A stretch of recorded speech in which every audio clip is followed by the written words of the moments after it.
Il déclare que les gens sont autour de Daniel. Ils se disent, ce gars, on doit le détruire. On doit mettre fin à son succès. Mais ils cherchent dans l'organisation, dans le gouvernement, une faute. Dans l'administration, ils ne trouvent pas. Ils disent, ah, si dans l'administration on ne trouve pas, cherchons quelque chose contre lui dans la loi de son Dieu. Satan sait qu'il ne peut pas te vaincre. Le seul moyen pour lui de te vaincre, c'est de te créer un problème avec Dieu. Parce que de lui-même, il n'a aucun pouvoir, il n'a aucune capacité de te vaincre. Ils disent la seule chose, trouvons un problème dans la loi de son Dieu contre lui.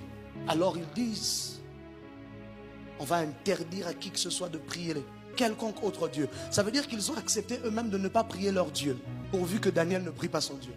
Tu ne sais pas ce que les gens sont prêts à payer pour te voir ne pas prier. Ça veut dire qu'eux-mêmes ils avaient de Dieu. Eux-mêmes ils croyaient en des dieux.